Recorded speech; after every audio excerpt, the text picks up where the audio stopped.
KSFR Coffin Radio.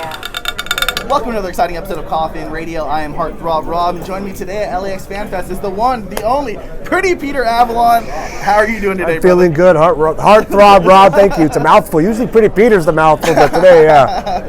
Very cool, man. It's very cool to see you with a line here. You got working for a company, but dude, you've been having steady people coming in and out for you. How are things going for you today, brother? It's been good, man. Not just with any company. I am at the table of the Grudge Match brand. Wonderful T-shirts available to you and the consumer. They got amazing T-shirts. I'm not wearing one, unfortunately, but I own them. They're really cool. Juice and Thunder Liger Motorhead inspired shirt. It's sick. So yeah, dude, I heard that's one of their best sellers. One of their best sellers, man. They're sick. I love it, dude.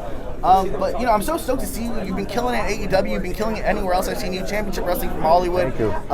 Any promotion in Southern California, you've definitely gotten your feet wet there for sure. Absolutely, we're doing it. I'm all over. So how did it come about with you even falling in love with wrestling and knowing that this was for you? Because I've seen you in every Southern California promotion. Yeah, I feel like my story is it's like every other's. Kind of a young kid just liking wrestling. I was flipping through channels with some friends, and I saw Steve Austin and Undertaker beating each other up, and they kind of did the whole thing where they kept going, and I go, wait, go back. And they're like, you like this? And I was like, I don't know. And I watched it, and I loved it. I loved how silly it was. First thing it did was make me laugh, and then I was hooked from then on, man. Very cool, bro. Yeah. Where did you train at? Where did you come up at? Because you've been doing this for a while. You grinded it out. Yeah. Where did you start out at? I kind of traditionally, I did the wrestling school scene, but my wrestling school wasn't a big wrestling school yet. It wasn't ever really. 2007, I had just graduated high school.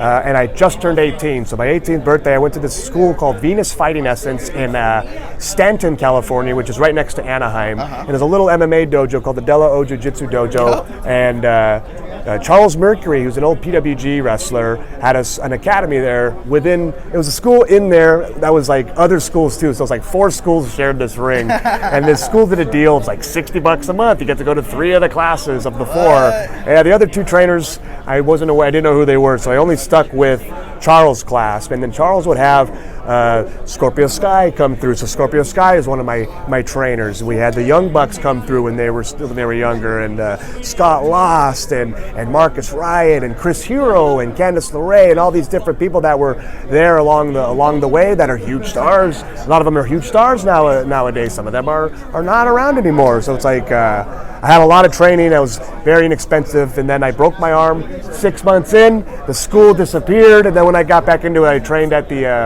AWS Academy with Johnny Paradise and the EWF Wrestling Academy, School of Hard Knocks with the one and only Jesse Hernandez, and then had television training through David Marquez. Oh, very So I've had a lot of odd training here and there, odds to hodgepodge together. You're getting it though, man. That's it, man. You've been doing it for a while. All that training, all that knowledge that you're taking in, and it's really cool because in 2011 you're in Championship Wrestling from Hollywood. You have a lot of people in there at the time. Colt Cabana, like you said, Scorpio Sky. The Young Bucks were. You've also wrestled early on. Joey Ryan, Willie Mack. You've had such this crazy group that now, like you said, is so big, so ginormous, so part of the scene.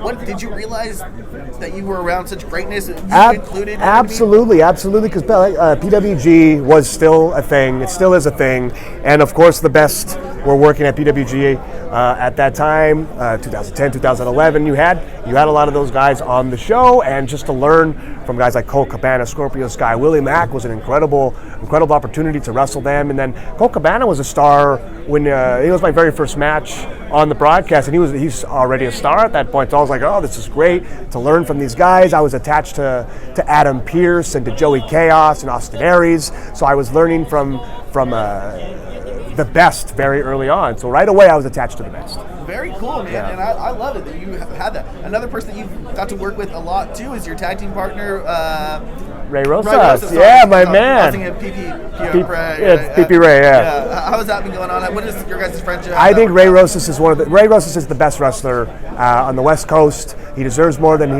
he's getting because he's just incredible at everything about it. Everything, the wrestling, the behind the scenes, anything about it, Ray's incredible at it. And we just had this natural connection with each other, whether it was working with each other or against each other, and we had to do the team. Plus, the cosmos aligned.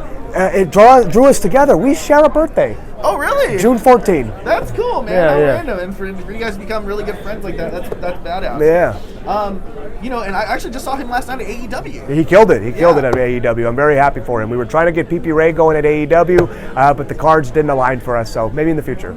And how did the cards align for you to get to AEW? Because you've been there, I've been there since the incarnation of the television show. I've been there for 3 years. I am one of the AEW originals, and I think people forget that the Librarian is one of the originals. They better not forget, man. Yeah, man, it was Tony Khan's idea. It was Tony Khan's gimmick. This is like one of the only unique ideas that AEW had in the very beginning besides the Dark Order, and in my opinion, I fucking killed it. You did, man. Yeah. How did it come across? How did you get there? How did it come to where you joined AEW? There was this role for the Librarian, and the Young Bucks and Cody, when they were told about it, initially were like, "Oh, Peter Avalon is the perfect person to get this silly idea over because I am the king of that shit." When TNA needed to get EC3 over, they invented this Norv Fernum character that was only supposed to be a one-off thing, and I ended up making a thing for 6 months, and then 2 years later, still a thing. That I'm still EC3's top feud, Norv Fernum. So it's like, I know what the fuck I'm doing. That's just more of the same. How do you feel about your time that you did at Impact with Norv Fernum, and then you also had the cup of coffee and wrestling, for WWE against the Bludgeon Brothers? How were those for you? Norv Fernum was very stressful, and but it was my first time with that high level of television. I had been working with television with Championship Wrestling from Hollywood, so all Impact was Championship Wrestling from Hollywood with a way bigger budget. So I was like, when I got there, I was like, oh, this is the same exact thing. I am very familiar with this. There's just a lot more shitheads at Impact than there were at Championship Wrestling from Hollywood. So it is what it is. It is what it is. Yeah. But what about that WWE match against the Bludgeon Brothers? What did that mean? I had a wonderful time because that was my first and only time meeting the wonderful Brodie Lee.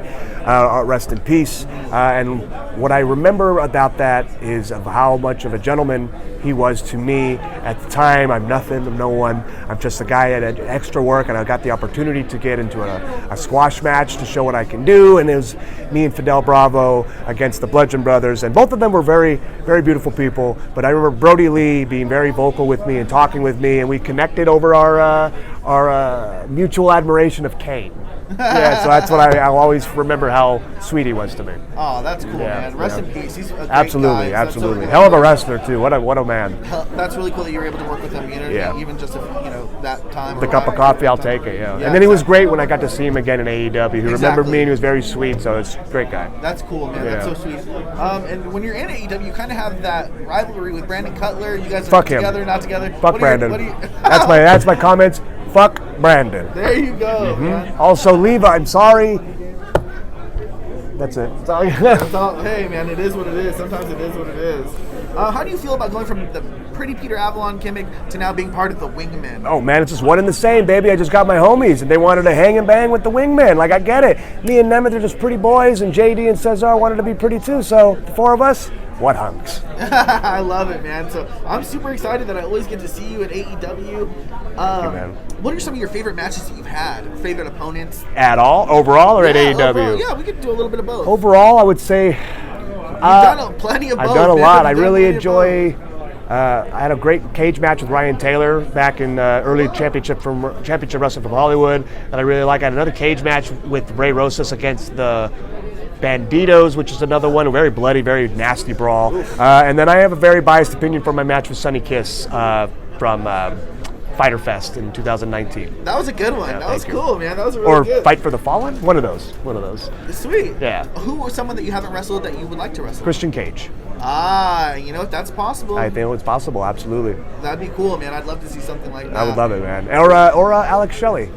Alex Shelley, okay. So what do you have coming up for us next, or what do you got coming out? Or ooh, let me pull out my calendar. I'm actually going to be at the next set of Dark Tapes, which I believe is the 11th, and then sorry. No, it's fine. I have Championship Wrestling from Hollywood coming up. Sorry, I don't have them at the top of my head. No, you're fine. Like I said, you're always wrestling. Yeah. I'm actually seeing you Tuesday in Santa Ana. In Santa Ana, yeah, for the Michelada Rumble, There and you then go. That'll be on fun. Tuesday the 21st, I have Championship Wrestling from Hollywood live at the Irvine Improv.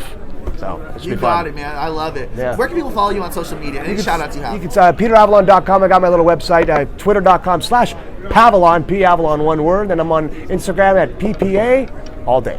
Very cool, man. Thank you so much. I appreciate it. Thank you, Heartthrob Rob. Peter Avalon, you're always killing it, man, at LAX Fan Fest. I'm Heartthrob Rob with Peter Avalon, and if you like what you're watching, then hop in the coffin. Follow us on social media at Coffin Radio. Coffin is spelled with a K.